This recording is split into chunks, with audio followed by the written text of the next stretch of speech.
Hey guys, welcome back to my channel, 30 Inks 30 Days, day 2. Looking at yesterday's ink, Palette Iroshizuku Shin Kai, a nice blue with a really punchy dark red sheen. I'm going to show you what it looks like here as well. All right, let's jump straight in, and how about we use this one today. All right, so same idea as always. Diamine Salamander. Oh, I'm excited about this one.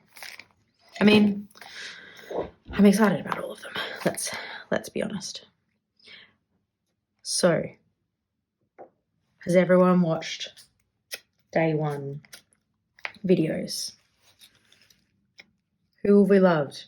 Who's a new person we've discovered that, you know, has this awesome channel, and, you know, it's been awesome to get to know them, and they did a, you know, you found them through the 30 Inks 30 Days hashtag, but now you've binged all of their previous videos, and so you're super tired because you stayed up till 3 a.m.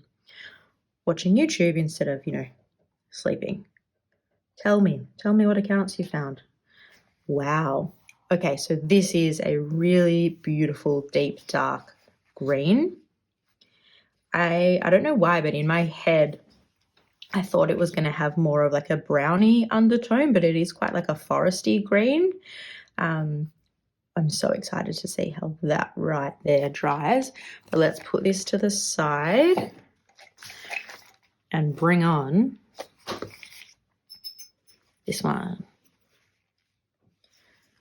And what I have had We Don't Talk About Bruno from Encanto in my head for, I cannot tell you how long. For people who don't have kids, you'll have no idea what I'm talking about. But for those who do, all right. Help if I had some more ink in there. Ooh, big glob. Let's do it. Why not, right? YOLO. I love that my YOLOing is about swatching ink. What a fantastic and exciting life I lead. That's just me being overly sarcastic. I do live a fantastic life. I'm very, very lucky. All right, look at that. Look at it even just through the sandwich bag. It just looks so deep and gorgeous. Lifting up. Oh, the thing that's actually jumped out at me straight away, why don't we do a little bit more there, is that I was saying in the Traveler's insert, I thought it was going to have a hint, kind of more of like a brownie olive to it, and actually what's jumped up at me here straight away is in those lighter bits. That is what I'm seeing. So that's interesting. Be really interesting actually to see what it's like then when they're both dry. But here around the edges there, I can see kind of what I was expecting a lot more. I'm sorry if my hair's just been in the bottom of that frame. All right, let's write our name in here.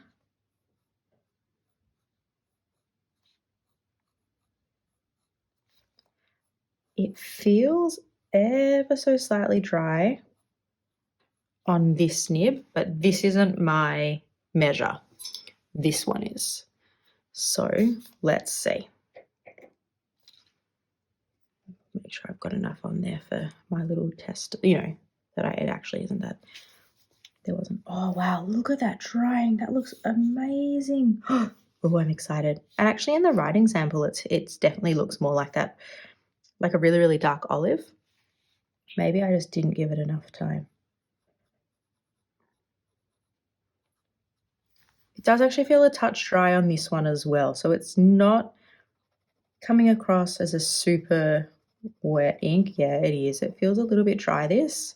So something to keep in mind. I mean, the caveats to all of it is it's a dip pen, but that is something to keep in mind. I think also when you compare it to yesterday, that Pilot Iroshizuku ink felt so flowy coming off this nib. This is the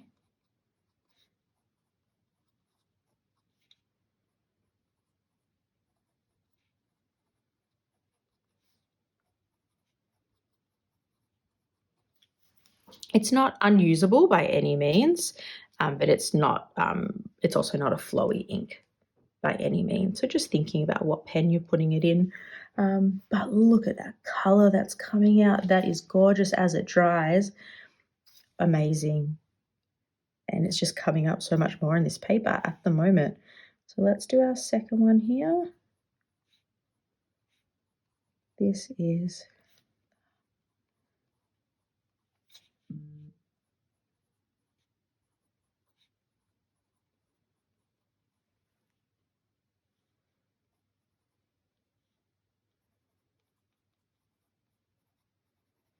and let's draw in our little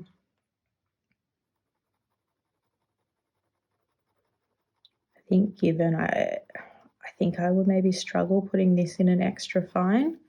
It actually feels nicer on this nib compared to the other one. Where is. So, you know, it's not a reason to turn away from it. I think it's a really beautiful ink. But if you're someone who, you know, only uses extra fine, for example, just thinking about what pen you're choosing. Oh, look at that. Look at the color though. Wow. Okay. Let me bring this up close. This is blowing my mind, this color. Okay, so I'm even standing up. It goes down when it's on the wetter side. You've got this really deep, deep green. It looks like some black halo coming out there too. But as it's going out to lesser bits, this amazing olive is coming through. And so when you're not in a swatch, but you're in the writing sample there, you're seeing like a really dark olive, which is beautiful. That is such an incredible color. I really hope this camera is doing it justice. I'll just add in my final, just write my final thing in here. And look, it's actually quite different on the two papers. Interested to see what the writing sample here looks like. So let's do that in here. That was my chair. So I'll put it up in here. This was Diamine.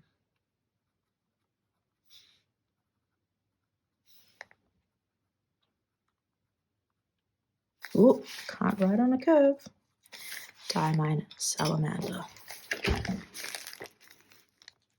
Just goes to show you, hey, how paper affects things differently. But what a winning ink for day 2. Diamine Salamander, a really quite complex green, pen and paper dependent, in that kind of, in some ways in like a foresty green category, and in other ways in that olivey green category. That's so exciting. Awesome. Thank you so much for hanging out with me, guys, and I'll see you tomorrow for day 3. Bye.